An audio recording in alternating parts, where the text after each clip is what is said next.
In this lecture, I will talk about logistic regression. So this is our course, Machine Learning for Cybersecurity, right? And this is, the video in the sequence. We are using logistic regression in Tensorflow,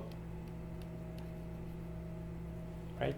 And so currently we have covered, what is deep learning, what is TensorFlow. We started out, we saw that our transition was going to be to understand how to write algorithms. We would start with linear regression, right? And then from linear regression, we were going to go to logistic regression, all right? So we've already covered, this is linear regression, okay? And that we've covered already. Now the next topic is logistic regression, which is the one that we are covering today. And then after that, we will be able to move to neural networks. Very exciting, right?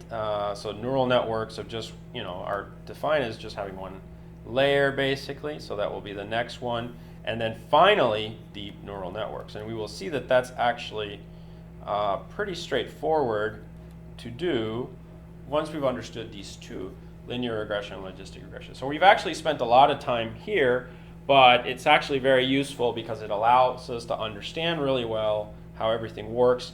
We should spend less time here because we will already have the building blocks from when we did all of this. All right, so this is our video lecture for logistic regression in TensorFlow. So the learning outcomes of this, students will have a better understanding of logistic regression. So I will cover some of the theory of logistic regression. All right, so remember the focus of this is not the math. So focus is not the math per se, the math derivations or anything like that, the proofs, but instead we want to focus on the intuition. All right, and we will use the code to help us, but I will provide an example of a little bit of the intuition of this. And then after that, of course, is just we are learning how to use TensorFlow. TensorFlow. And in particular, how to code in TensorFlow. We've talked about computational graphs. And so the computational graphs that we're building are building themselves networks, right? So we want to learn how to build networks. So far, all we have done is we have built a very, very simple network that has two layers, an input layer and an output layer, right? And actually it turned out that our input layer only had one neuron and our output layer only had one neuron. So we weren't predicting classes, we were predicting numbers, real value numbers. So this was linear regression, all right, where we had one input x1, which was the square footage, and the output was y, which was the price. And the model had to learn the W for this, and then plus the bias, right? So that was our very simple network that we built. Now we are going to move to a slightly more complex network. This network will have, whereas our previous one had 1 and 2, this logistic regression model will now have, let's say, one more neuron at least, all right? And to keep it a little bit more interesting, we can add one more input or more. And so keep in mind that whereas before we had this, now we have something like that, a fully connected network. All right, every neuron is connected to all the neurons of the previous layer. All right, so that's where we're going now, but it's still pretty much the same, x1, so now it's x2. Now there would be a y1 and a y2, and notice how by just doing that, how many weights we've created. So we got 4 weights now instead of just the original 1, right? And you can imagine as you keep adding neurons to your problem, the number of weights is kind of growing like almost exponentially. So it becomes a more computationally intensive problem, and that's why at some point, we can't use CPUs anymore, and you have to start using other solutions like GPUs. But that's what's so great about TensorFlow is you can use that, and both of these solve our problem. So the term here is logistic regression, basically, all right, and TensorFlow. Okay. So let's go over a little bit of the information. So as I've said, kind of this is intuition, all right, and in particular, making that transition. We actually had a video where I showed a lot of the functions, etc., to make that transition from linear regression to logistic regression. And now, we're looking specifically at logistic regression with the goal of doing neural networks. So before we look at deep neural nets, as I've said, it's a good idea to look at logistic regression. Logistic regression is still a linear classifier, all right? So it still means that whenever you have data that looks like this, we can only build functions that look like that. So that's a linear function, all right? When we start doing neural nets, that's going to look a little bit different. We'll have possibly things like this, all right? And so in theory, we can start building other kinds of lines that are more curvy, all right? More curvy or other shapes. So logistic regression is still a linear classifier, but deep neural nets can be built on the ideas of logistic regression. It turns out that whereas, with logistic regression that looks like that, we can only build things that look like that. But with neural nets, we have now several things. We have hidden layers, right? And we also have functions that modify the outputs. For instance, if we have two neurons here that have a specific value as an output, we run them through a function, and by running them through a function, we modify them. And that and the hidden layers help us to create these new models, which are usually referred to as nonlinear. So these are nonlinear, and these are over here linear. Okay? So basically, here we will use all the code we have developed so far. That's what's so great about this, is that by learning linear regression, we were actually doing several things, learning about models, learning about linear regression itself, but in particular, learning about TensorFlow and learning how all that code can now be reused. So the only difference is that now we will redefine some of the code. So if you remember, I had mentioned that in particular, we created 4 core functions, but 2 of them have to be changed now. Whereas before, inference looked like, that, and loss function looked like, right, like that. These are now going to be changed to be more specific to logistic regression. And that's what's so great about it. All we have to do is worry about the contents of those 2 functions. But everything else pretty much stays the same.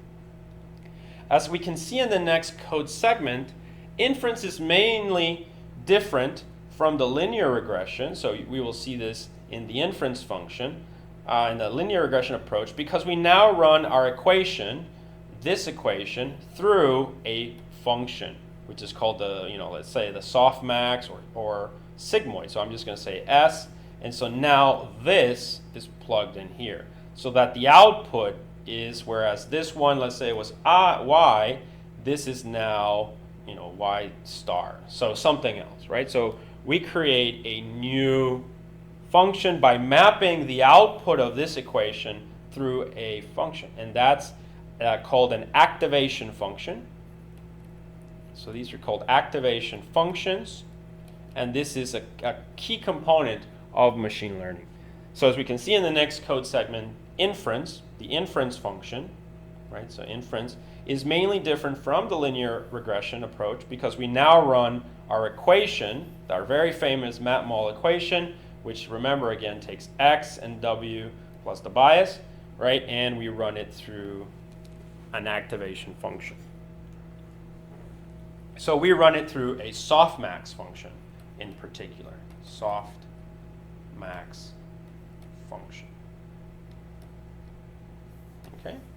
So additionally, instead of predicting a real valued number, remember we're no longer predicting housing prices, with just one output neuron, we now have several output neurons, which represent each possible class.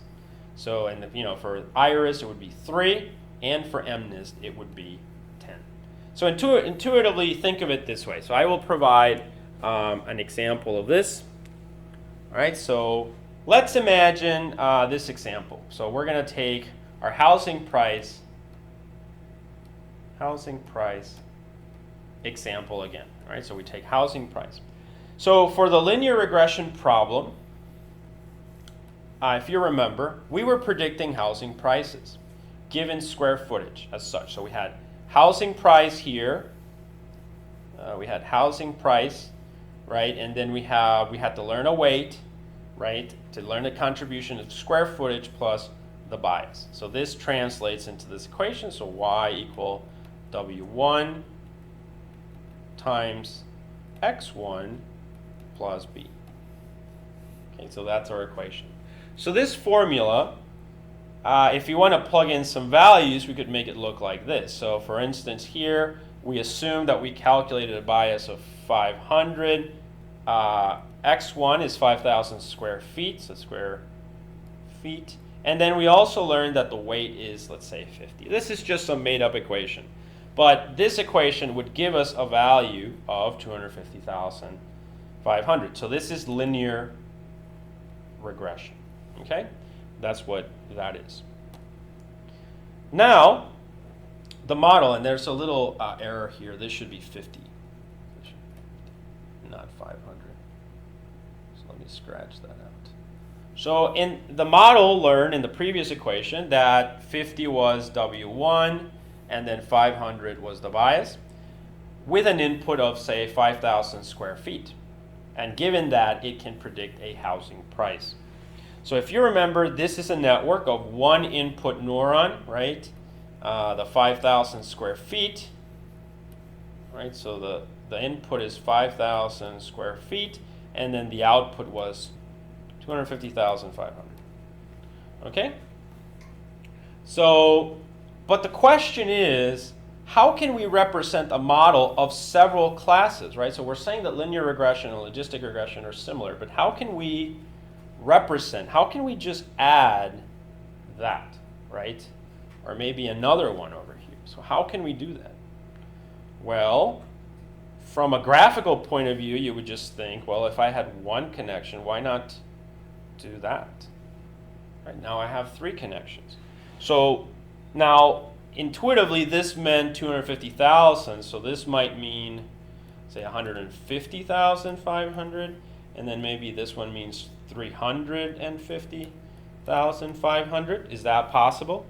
Okay, those are numbers. They're not necessarily classes, but what if these are the only prices that are available? Okay, so then basically this becomes simpler. It just means, low price, medium price, high price, right? So think of it, right? So, this basically tells you that numbers, yeah, you can have a real valued set of numbers, but also there's interpretation, right? Why not just say low, medium, and high, right? And the machinery here maybe can account for that. Maybe the model, if we just tweak it a little, if we think about it a little bit, we can modify it in such a way. So if you think about it, whereas we were predicting one housing price with one input, now we can predict maybe 3, but the 3 actually have a different meaning because not all the prices are common. And so actually we start to reduce our space of outputs to just 3. And so it starts to become more of a class problem than a regression problem. So the question is, how can we represent a model of several classes, such as a model of the Iris data set, which has 3 classes? All right, so let's think about what we know, right? Let's think about what we know as we make this transition. We know in linear regression, we can learn to predict real valued numbers given inputs, right? Again, we have our little graphical model there. From math, now there's another thing here. So we're kind of just taking the things that we know. From maths, what do we know? We also know that we can run real valued numbers through certain functions to obtain scaled versions of those numbers. We have already done this in the videos, right? Whenever we had x and we ran it to the scalar, right, we would get x normalized, right? X normalized. So we've already actually done that. We know that we can plug in a value through a function and get another value. It turns out that as we know in maths, there's a lot of those functions that are available, right? Log, natural logarithm, these kinds of functions, sigmoid, tangent, and all kinds of functions like that. And so that might be, what we're going to do, right? So sine, cosine, all of these. So for maths, we also know that we can run real valued numbers through certain functions to obtain scaled versions of those numbers. In this case, a function such as a sigmoid, or in particular for our case, what is called a softmax, can do the following. Right, so look here. We had our original y. We run it through a sigmoid or softmax function, and then the output of this is a new y, right? So a modified version of that original. So this, of course, assumes that this y is this one. So that's just our model. So given our input x times w plus b, we get y. That gives us some value. We plug that through the activation function, right? So the activation function, such as a sigmoid softmax, and then that gives us a new value. All right, so that's something that we know already, right? So we can call that, our activation functions.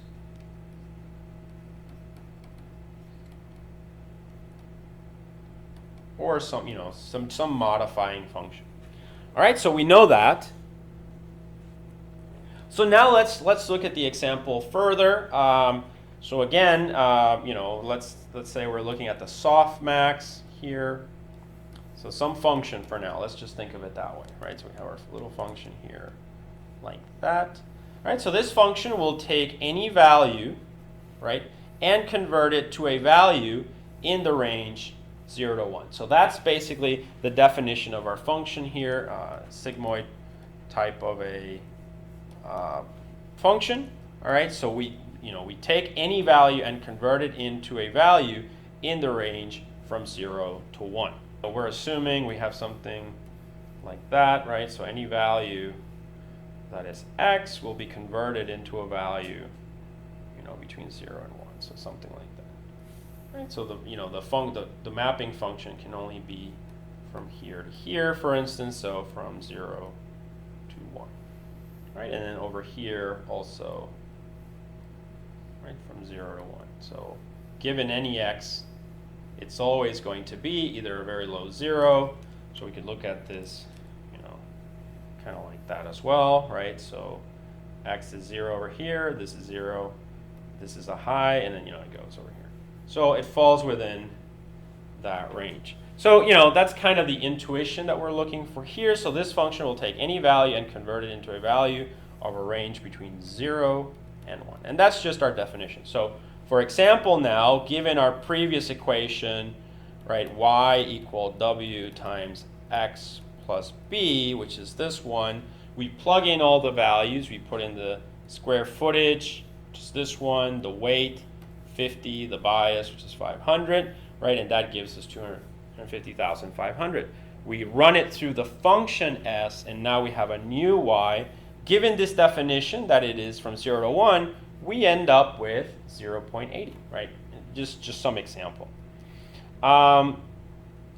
This may not be, like I'm just making up numbers here, so the calculation may or may not be the actual number, but this function provides the conversion, the mapping, if you will. All right. So that's something we already know.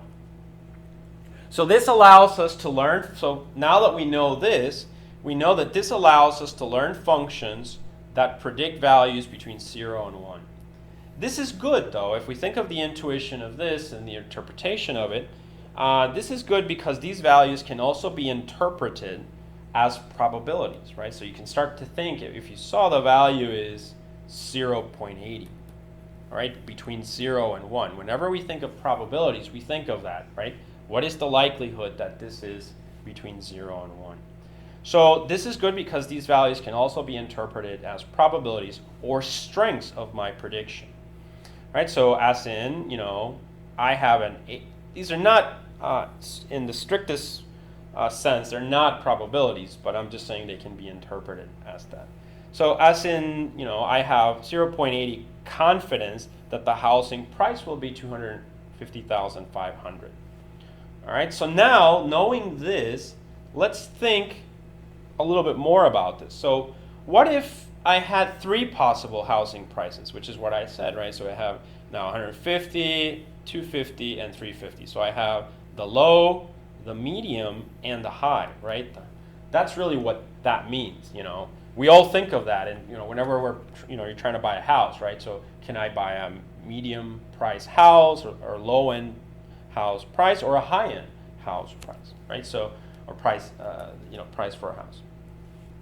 So how can I represent this in the previous equation? So that's really the key thing. So now we have this idea of mapping these 3 prices in some other way, right? So how could we do that? So for this, we will build. We built one equation for 250, right? That we knew. We could build one equation. So what about, we can probably or definitely learn equations for the other 2 prices, right? So we could do something like this. So if you look at it, here's the pricing, right? Here is a weight for these, a different weight, right? Given it's a different equation. The x is still the same because this is square footage, right? And then, but we have other parameters in place here, and then different biases, etc. So with this approach, we can, possibly learn these equations, right? So if you think about it, whereas before we had 1 equation, we have now 3 equations. Now, intuitively also, think of the network. If one network looked like this, now because we have 3, we have 3 separate networks, 3 separate linear networks. What do we know about these networks? Well, before the network was given x1 and given the y output 1, right, we would have this. But we know that x is actually, there's only one x, this one, and this one, and this one. So it's the same. So actually, this x does not change for the 3. We do learn the w's, these, right? So that's going to be w1, w2, w3. And we have different outputs, right? So that's going to be then y1, y2, y3. So that kind of, we should be able to understand that. So if you think about it, we only need 1x here if we want to graph this more economically. So these 3 become 1, and then these 3 are still separate ones. So now we could just do this, right? And if you see now, we've built our first network just by doing that. So now if you notice, we have created a system of 3 equations. We have y1, y2, y3, which is the output, w1, w2, w3, which is the weight, b1, b2, b3, and x is the same for all of them. If you look at this as a network, you can see that it has 3 output neurons and 1 input neuron. And in fact, the network will look like this, right? And you can see it here. So the 3 housing price equations architecture. So this is our first architecture that we built. We have 1 input, which is x here, right? And then we have 3 outputs, and they are y1, y2, y3, and 3 weights, w1, w2, w3. And then here, remember that this always has plus b1, plus b2, plus b3. So we have this new network that we've created, all right? Whereas before we had 3, right? We can combine them, 3 linear regressions basically. Now we have 3 linear regressions still, but kind of connected in a network.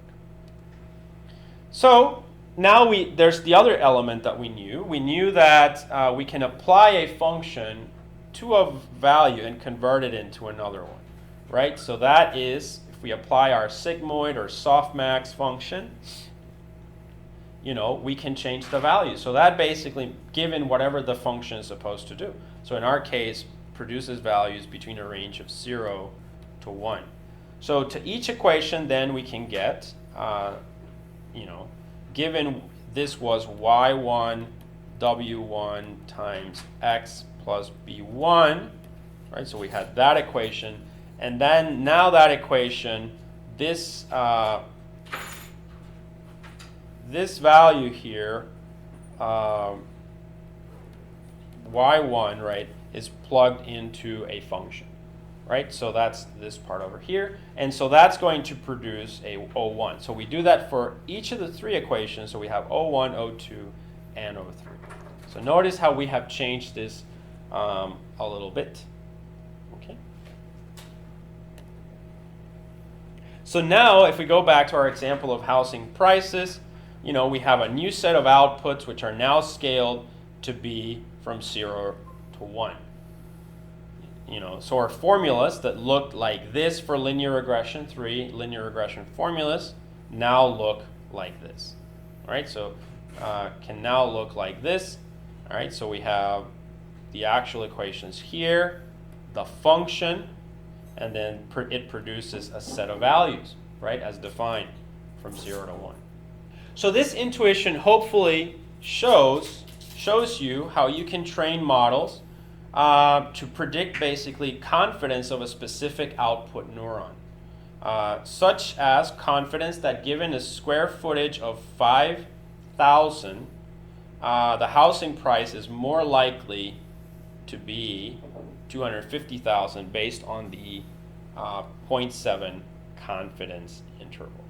All right, so that's kind of the intuition of this. And you might be asking yourself, but if it's 5,000 square feet, shouldn't it always be either medium, low? And that's certainly true. What would happen is really that as we learn this, what would happen most likely, given that there's only one input, is that these 2 values would be very low. So they would be 0.002, this one might be 0.001, and then this one is like 0.70 or something like that. Notice here that they don't necessarily, although they conveniently add it to 1 here, that's not, so far we don't have the machinery to do that, right? So this value could be like this, and these don't add up to, they don't add up to 1, because we haven't done that yet. So we have a problem. That's one problem that we have. And the other issue that you might say, well, this doesn't work because if it's 5,000 square feet, it shouldn't sometimes be low or sometimes be high and sometimes be medium. And that's true. And that's where I think what would happen is that actually the values would always be like this and like this. If you notice, this value tends to 0 and this value tends to 0. This value, on the other hand, tends to 1. So whenever you have this, you wouldn't, so if you think about it, your output would not be, if you just think in terms of how close is this to 0 or 1, your output would not be 1, 1, 1, right? And you don't want your output to be 1, 1, 1. Instead, you would want your output to be just one of these and the other 0. So in that case, 0, 1, 0, which if you look, it's this one, right? So this one that tends to 0 is this one, and this one that tends to 0 is this one. This one that's 0.70 tends to 1 and is that one. So that's really what you're looking for in a logistic regression. And we can see how we are getting there, but we still have a few problems. Now, how will it learn that it should be medium versus low and high? That's going to come from the training data. So it's just going to come from the fact that whenever you give it 5,000 square feet, guess what? It learns these values. But in particular, you want it to learn something more like that, right? So that's really what you want it to learn. So it's better then to give it data like this than to give it data like that. All right. However, for us to do all the math and express the inference functions, this is the approach that we want to follow. Okay. So let's stick with this example for now, and we've already identified that we have a small issue here with the 0.7. It doesn't quite add up to 1. So we do have that issue to solve. So in summary, this intuition hopefully shows you how you can train models to predict confidence, the confidence of a specific output neuron, such as confidence that given the square footage of 5,000, the housing price is more likely to be 250,000, based on a 0.70 confidence. Finally, to train this model, you do not need to give it the housing prices, right? But just the output neuron associated with the inputs, right? So this is what I was saying. So the 0, 1, and 0. So in this case, our X matrix would consist of one sample, right? So X would be 5,000. Right? So that's X. Then there might be another, if let's say square footage is 2,000, right? So for the 5,000 square footage, this should be associated with the price 250,500, which we've actually determined to be the medium, right? The medium price, which another way of saying this is the medium is to use a one-hot encoded 010, all right? And then for the low one, so if we gave it 2,000, this would be 150,700, which if you think about it, that's the low one. But really, the way that we want to encode this is 100, right? That would be the low class for one-hot encoded. So finally, to train the model, you do not need to give it the housing prices, but just the output neuron associated with the inputs. So in this case, X matrix would consist of one sample of 5,000 associated with the correct output neurons or output neuron sequence. Now, we did say that we had a little problem with the softmax, right? Or the fact that we had values, we can end up with 0.8, 0.70, 0.59, and these do not add up to 1. They are not equal to 1. Right? This is in fact bigger than 1. And so it doesn't quite act like a probability. But when we have the classes, we don't want to end up with 110, right? Because this is 0.80 and this is 0.70 and then maybe this is 0.02. Instead, what we want to do is we want to end up with values that look more like this. If this is 0.80, then maybe this is 0.15 and then this one is 0.05. So this is what we want. So we need to find a way to go from this to this. All right? And as it turns out, there's a function called Softmax, all right? And the Softmax function can help us to do this. So formally, a softmax function is a way of mapping a vector of real-valued numbers in any range into a vector of real-valued numbers in the range of 0 to 1. You can see it here. But where, additionally, all the values add up to 1. Right? So that's the critical component that we need, and it turns out we can do it with the softmax. So we just have to add that in to our code. So the result of the softmax therefore gives a probability distribution over several classes. So more formally, we can define the softmax function as follows. So the softmax can be written. You can see here, this is the softmax S.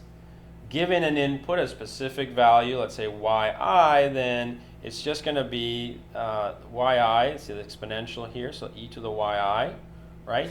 That's in the numerator divided by the sum of all the e to the yi's of all the possible classes. So if you have a 3-class problem, right, remember you have y1, y2, y3. So this is equal to saying, the sum, so I'll just do e y1 plus e to the y2 plus e to the y3, and the numerator is just going to be e to the y, let's say 2, which is the one that you're doing. All right, so that's basically what that equation does. We will see another way of doing this with Python. All right, but basically the idea is that by doing the softmax, you end up with the values that add up to 1. So this function takes the y value as inputs, all right, the y values as inputs, which are called actually logit scores, and produces a new vector where all the values add up to 1. So for example, it can take 2, 1, 0.1, right? These do not add up to 1, and maps it to this vector, 0.7, 0.2, 0.1, which does indeed add up to 1. So we can see here in Python, Python code, and run this in your Python environment and see that it works. So basically, the previous example is the logits. So we have 2, 1, 0.1, right? And then we call the NumPy library np, and then this is a list comprehension, if you remember, right? So we're going to do for I in logit, so that means we grab every single one. So we got 2, 1, 0.1, right? And all we do is we take that I for each iteration, and we use numpy.exponential. So that's e to the whatever I is here, right? So we do that. And so we are just saving these into a list, an array. So now we end up with a list that looks like this. So it's going to be e to the 2, e to the 1, e to the 0.1. Right? So we end up with that here. And then once we have that, if we want to add them, so the denominator part, right? So sum, and now I have it for my denominator part, sum of exponentials. Then I want to create a new vector now, and again, the same thing, a list comprehension. So for j and exponentials, I'm going to iterate through all of these, right? So this one, that one, that one. And then I'm going to create a new vector now of e to the 2 plus the sum. Right, so I'm just going to write that. And then e to the 1 and the sum. And then e to the 0.1. Right, and that's it. So that gives you a new softmax. So if you print this softmax, it would give you this array. And if you print sum of softmax, it'll give you 1. So it adds up to 1. So that's pretty much what the softmax, so Python softmax, does. Okay. So now that we have that, we are ready. All right. So now we have all the tools that we need, and we are ready to define our TensorFlow code. So if you remember, we had in the previous video talked about linear regression, right? And we looked at the inference function. So the inference function is nothing more than the prediction, right? So it's the prediction of y equal w1 times x plus b, right? So that's what we were doing before. So we define the inference function by doing this, right? So we had something like that and like that. All right, so we needed to create a w, right, which was variable, tf variable. All right, and we made it to be, the w is of dimensions 1 and 1 because, remember, there's only one neuron here and there's only one neuron there, right? So w is 1, 1. Right, so and it's initialized to all zeros at the beginning, right? That's why we have this here, but these are the dimensions. All right, then we define the bias here.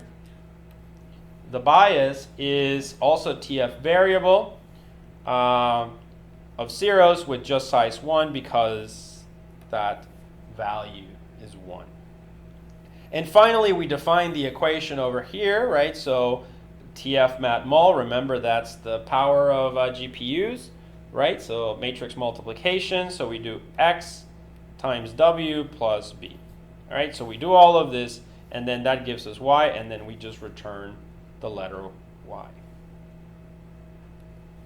Now that we looked at linear regression, we are ready now to do the simple logistic regression to define the network architecture. So notice that it's basically the same with a few differences. All right, so disregard this init for now. I'll explain that. And then if you notice, there's still a W, there's still a bias. Right? You can see here that whereas W in linear regression look like this, and bias look like this, now in logistic regression they look like this one and that one.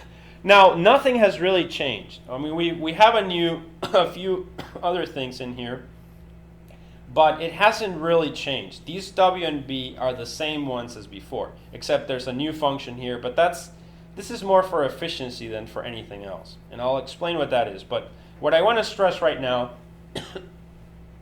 is that inference, let's say the linear regression model from before could have this, could have that, could have this. So that's not any different. If you look at the equation inside, it's still also the same. Mat mul xtf w plus b. That's still the same.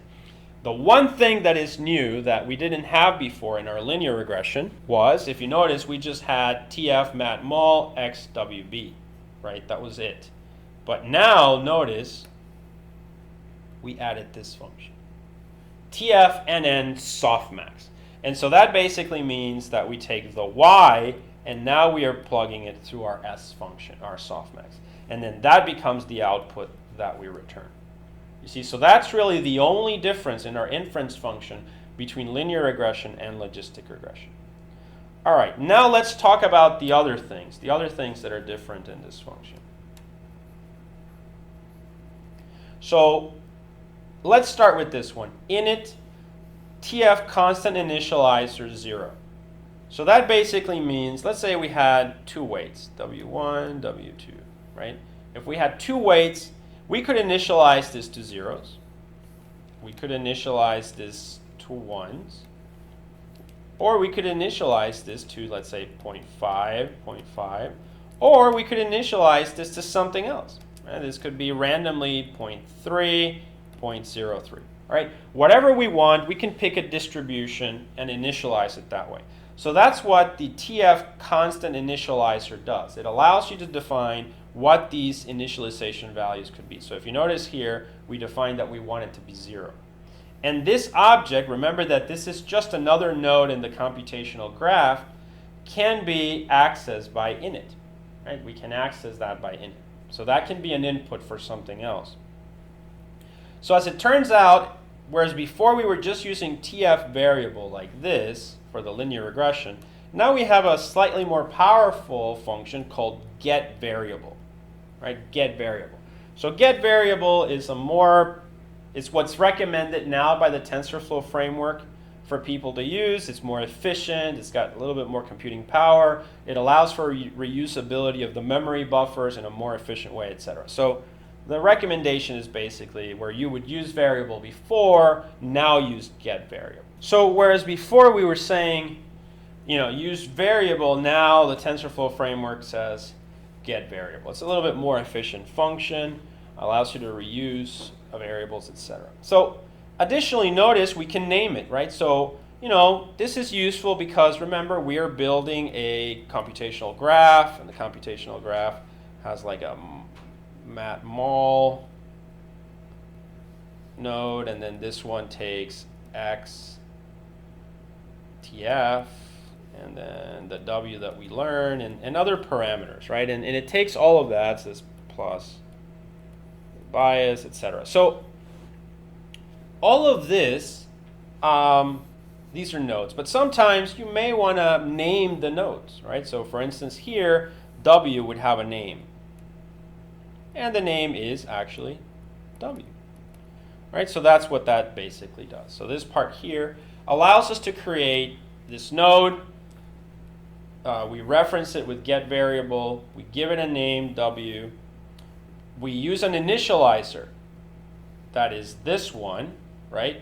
So basically we initialize all values to 0 here, but the goal is to show that it could be something else. And we specify the dimensions of our environment. So remember that the dimensions here, A and B, are usually going to be the neurons in the previous layer, whatever they are, and the neurons in the next layer, right? So in this case, A, so in this example here, this would be 3 and 3. So in our example, if we were doing iris, this would be 4, and then this would be 3, right? 4 and 3. All right, but for now, we just plug it in as A and B, and that way, later on, this can be defined. If you prefer, you can always hard code this. That's perfectly fine as well. That's just a preference. Bias is the same, so you just get variable. We give it the name B, so you could say B here, right? And then initializer, again, we use the same initializer, so it's initialized to 0. And then here, the dimension, remember, it's only, so bias, always think of it as, adding it to the next layer. So like that, right? And so in this case, if we were doing this, it would be 3 or whatever it is. But these two match, so it's whatever that number is. Right? So by doing this, I like this approach because you can always reuse the code and just really play around with the dimensions of the tensors that you're creating. So those are the differences. So the TF variable, and then how we define the parameters, and then the initialization. So you can see here in summary, notice that we can use TF get variable instead of TF variable. Here to declare W and B, the values A and B represent the previously defined that we saw in a previous video. So the number of features and the number of classes. Or more generally speaking, the number of neurons in one layer and the number of neurons in the next layer. Because keep in mind, it's features and classes here because we have no hidden layers. But once we have hidden layers, it'll be just, we'll be looking at that segment. And so it's basically better to say the number of neurons in this layer and the number of neurons in the next layer. Now, as far as the difference between TF variable, as I said, and get variable, it has to do with reusing the same variables. Basically, TF variable is older, whereas TF get variable is a newer version and more efficient computationally. And the suggestion in the TensorFlow framework is on this issue is pretty much, from what I've read online, and I've had this question for a while, is just pretty much forget TF variable and always use TF get variable instead. And so I've seen that it works, and so I use it in that sense. So assuming we are working with iris, A would be equal to 4, B is equal to 3. Right, so we have a network like that. And the drawing below shows the architecture that I just created for a logistic regression problem. Keep in mind, there's no hidden layers. If you look closely, you can conclude that logistic regression model is like a neural network, just without hidden layers. There are only 2 layers, which are the input and the output layer. A hidden layer would be a layer in between input and output that connects these 2 layers, so something that goes in there. But we don't have one of those for logistic regression. However, all we have to, the great thing about this is a neural network is just the same thing as a logistic regression, few modifications, and add another layer. So we can see that here. So this is our logistic regression architecture for the iris data set. So this is x1, x2, x3, x4, and now we have y1, y2, y3 because we have setosa, virginica, versicolor, etc. Now notice that the bias would still be just b1, b2, b3, but the weights have now again exploded. W3, then we have W4, W5, W6, then W7, W8, and so on. Actually, there's so many, right? So it would be, there's 4, there's, maybe another way of doing this is highlighting them. So this one has 1, 2, 3, 4. So each one of these has 4. So this one has 4, 4. So that's a total of 12 weights at this point. Imagine once this becomes more complicated. Let's say if you have 1,000 neurons of input, right, in 10 classes, that's a very big set of weights, right? And that's what makes actually the problem more computationally intensive, because you have to learn those weights.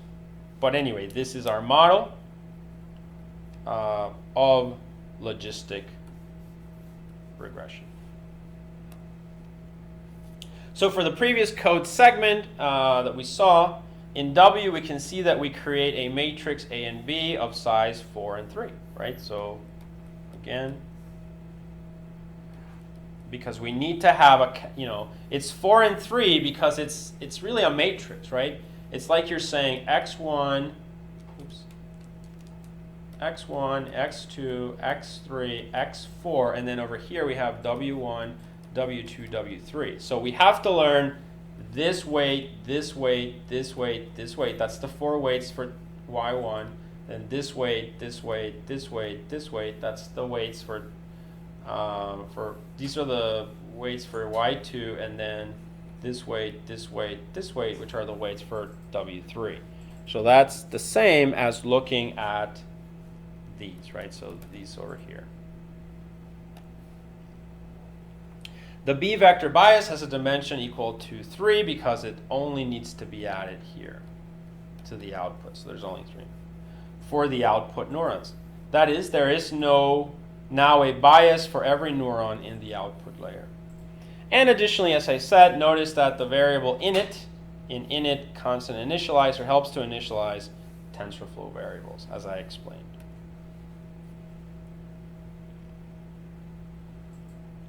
Now there are other ways of doing that init.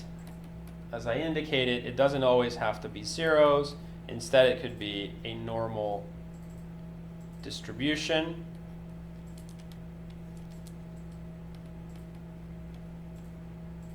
Etc. And we will see that in the future, videos. Similarly, the loss function. So now, we looked at, remember, we looked at inference and we looked at loss. Right? So we already covered this function. Now we're going to focus on loss. So if you remember in linear regression, this is the function for the least squared errors, right? So we had y minus y hat squared, right? So now in logistic regression, this is a bit more complex, and so we have to change it because it's a different logic. So similarly, the loss function is also changed from the linear regression version. In the linear regression version, we used LSE, least squared errors, loss function. In this case, we now use a logistic regression cost function as shown below. So you can see that here. All right, this logistic regression, so this is the loss function. Right, so this is the loss function. So logistic regression uses a cost function, so let's be consistent with the word, cost function, called cross entropy. And you can see that here. So basically the idea is that you have a cost, right, and you are comparing, again, y hat to y. Y hat to y. So what is y hat in this case? Y hat is nothing more than the prediction equation. So it's going to be our weights times x plus b. That's this part here, right? The T here just stands for transpose. So this is just a linear algebra thing. Whenever you're multiplying a matrix times a vector, don't worry about that for now. But really, just want to show that this is what we've all been doing, right? W times x plus b. That's this part here.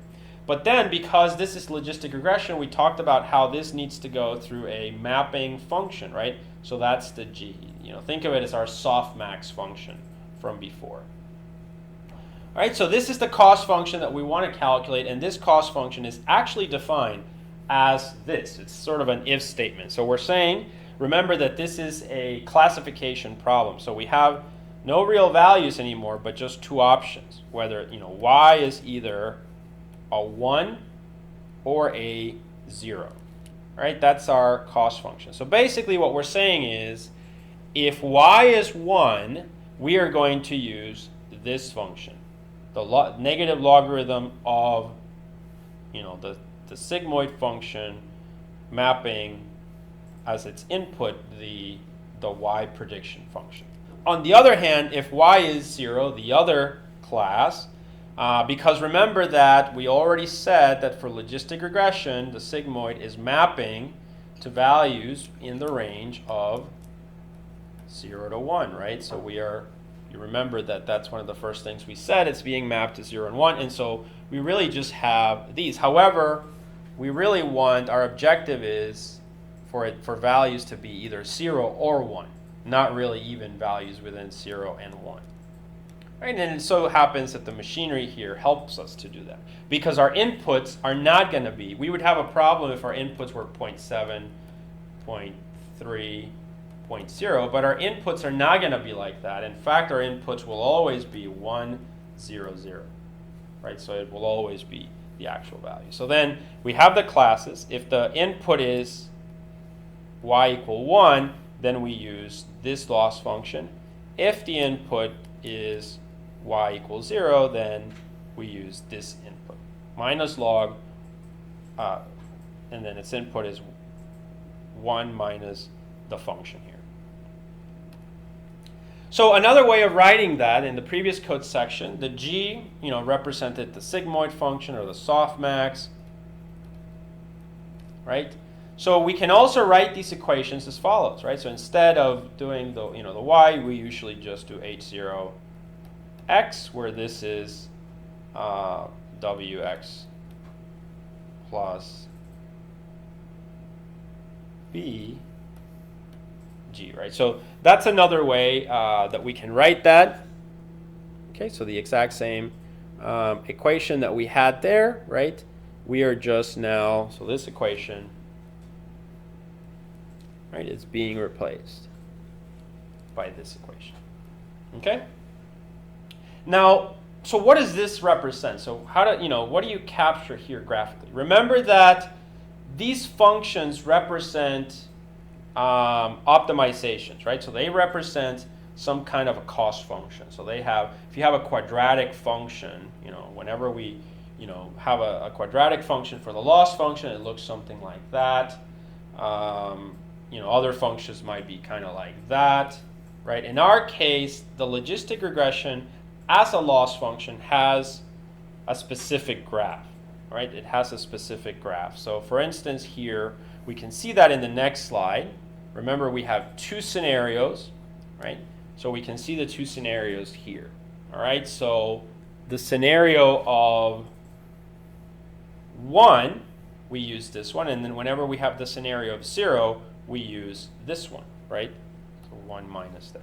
All right, so these are the two functions, the if statement, right? And this is what we want to optimize. Now, keep in mind, this is not the data itself, right? So the data, x's, zeros, zeros, that's one function, right? That you're trying to learn this line to separate the classes with a logistic regression classifier. But that's the inference. Because remember, again, inference is y equal mx plus b. mx plus b, we learn, is a function for a line where m is the slope, right? Or that we can rewrite as w.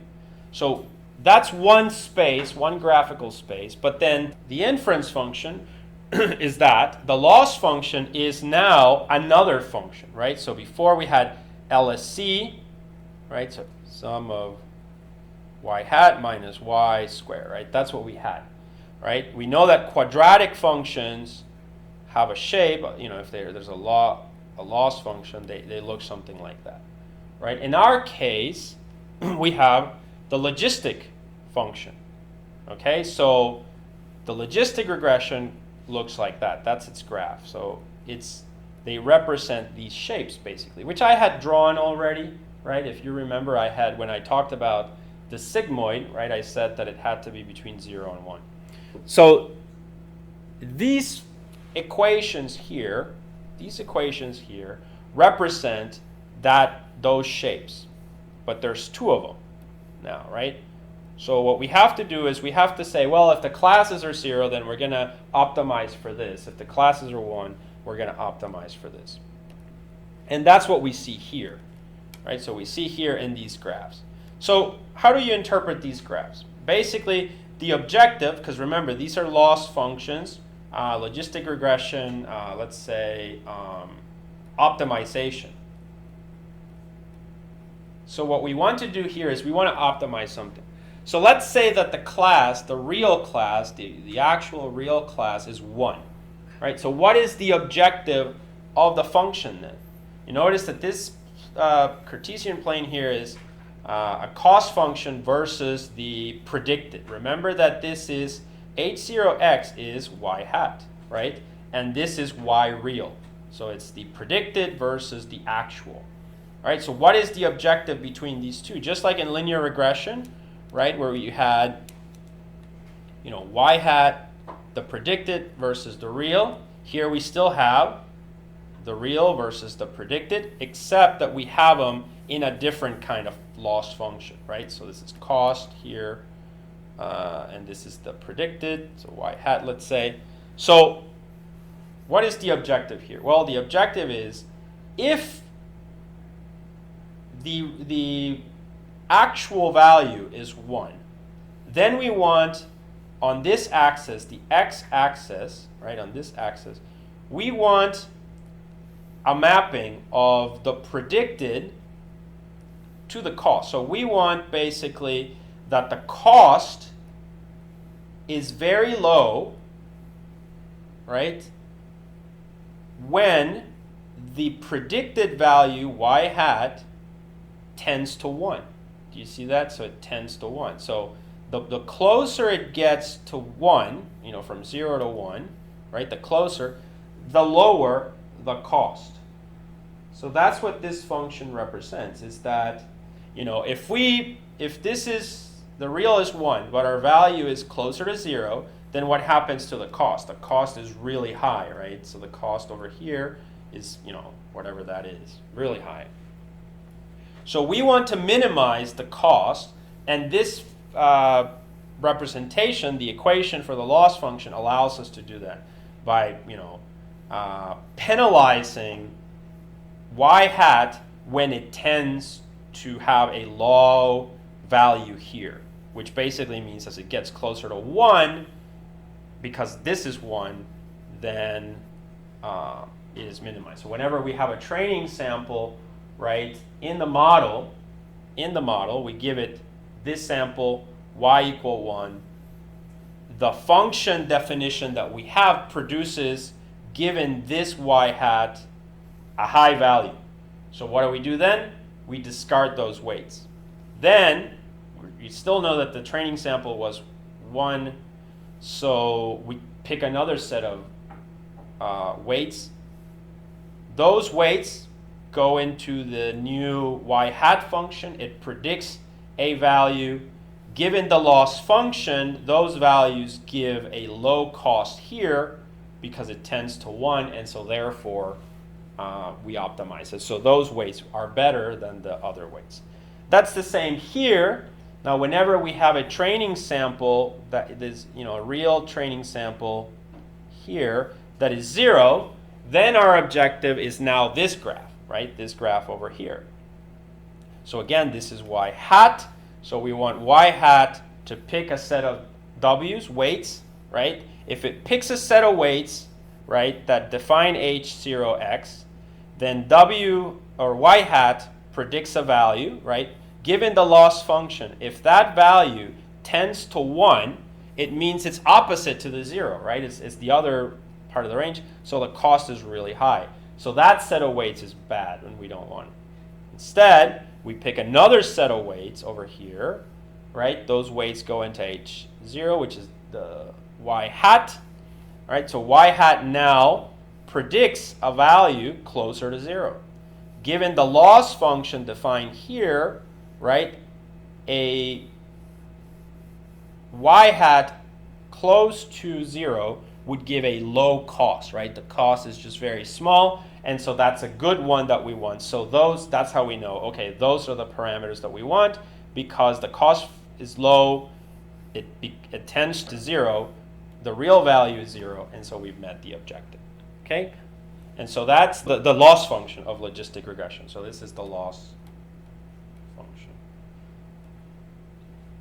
All right, now that we've defined that, for convenience, what practitioners do is they will combine. So where we had the if statement here, if use 1, or if y is 1, then use 1. If y is 0, use another one. Now, we can combine them, and if you notice, this is really the same. We just have both functions in the same equation. So for instance here, if y is 1, right, then that means we plug 1 here, so this is 1, and so this remains, 1 times that is that. But here, 1 minus 1 is 0, so this term just cancels out. You see that, cancels out. All right, and so that's equivalent to saying y is 1, we want to use this function here. Now, on the other hand, if y is 0, then it means it's this one, so we want this function. So this is 0. That means this whole term becomes 0. This is 0 here, so this becomes 1. And so we end up with this term, which is actually that term over there. And so we have a way of choosing the optimization. Okay? So that's a convenient way of writing these equations. So now you can see it here again. So for convenience, in the previous logistic regression functions, the previous functions can be written as the following function, which I just explained. So now that we have all of that intuition, we are done with the theory of logistic regression, and now we are just ready to write the code, right? So remember, so this is more related to the code. We have to define now inference, and we've defined actually already inference, and now we just have to define loss. And once we do that, we are ready, all right? So now in inference we define the architecture. So in inference, we define the architecture. In loss now, we are going to define, the cost function. Right? So the following code in the next slide shows the implementation of the loss function for logistic regression, as if we were writing out the equations, basically. Now, I should say one thing. This will, I've tried to write the actual equations that we see in the math for both linear regression and logistic regression, just because, to kind of see how it goes from theory to practice. However, going forward, I will not actually write the equations as they appear in the math, and instead we will use the built-in TensorFlow functions. Now, the built-in TensorFlow functions, allow us to, instead of writing a whole bunch of lines of code with equations and having a few problems, we can just use the efficient ways in which TensorFlow has defined for all the different models. So there's all the loss functions are already defined in the TensorFlow framework with just one function call. So it makes it a lot more practical. So, but anyway, in the next example, we will see the loss function for logistic regression as if we were writing it out, as if we were writing the math equations, basically. One important thing to mention, though, is that this is not always the best approach. It creates problems. It's not numerically efficient. It's a numerical method, basically, of approximations. And so you're going to have problems. And so because of that here, we will need to add, for instance, this little function before. All right, so it's called a TF clip by value. So this little function will be to kind of like tweak a little error that otherwise results when we're using the non-built-in functions, right? So if we code the equations ourselves. So, basically be aware that you can do this, but the recommended practice is really to use the built-in TensorFlow loss functions, etc. So, why do we add this? So I noticed when running this code, I've noticed that this model does not always converge, basically. So to correct this, we've added this line of code. You can see this here, and you'll see it in the context. But basically what it does is it takes output and it creates output 2. So it needs to clip something in the data, all right? And we'll see that in a second. So the clipping function, this clipping function, so this line of code helps because some values in the process become not a number. And you don't want that, right, when you're doing a lot of computations. And the clipping in the function basically addresses this problem. So this approach of writing out the cost functions, as I said, is not always the most optimal because of these reasons. All right, it's not always the most optimal. But I have shown it here, for contrast between linear regression and logistic regression. And that's really the only reason. It's definitely, for, with a lot of data, this would be slower than TensorFlow built-in functions as well. So a better approach is to use TensorFlow built-in cost functions for cross-entropy calculation. So they have a cross-entropy built-in function. And in the future, right after logistic regression from now on, we will always use actually the built-in functions. So future code for deep neural networks will abstract the math part basically of the loss function by using the built-in functions. So here we have, this was the loss function for linear regression. If you remember, the very intuitive, y hat minus y square, the sum, so there's pow and sum and everything. So really nice. This is a very satisfying code where you can go from the math to the actual code in Python. All right, and we already explained this in a previous video. I added this here just to show the contrast. Notice that it's still loss, still the real versus the predicted value here, right? And now we can look, from this one, now we can compare it to the new one. All right, and we can see here that for the logistic regression, the loss function still loss, still output, so the real versus the predicted, right? That's still the same. The names may have changed, but it's still the same thing. We still return loss, but now we have all of that code. Notice how from one line of code we had to go to 4 lines of code, right? And so this is not always the best practice. So in the future, use built-in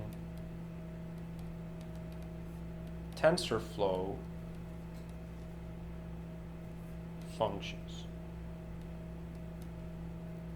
But I'll explain this. So if you notice, here is our TF log of output. So that's basically, when we did log, and then we did H0, right, X. Except that output we know is actually output 2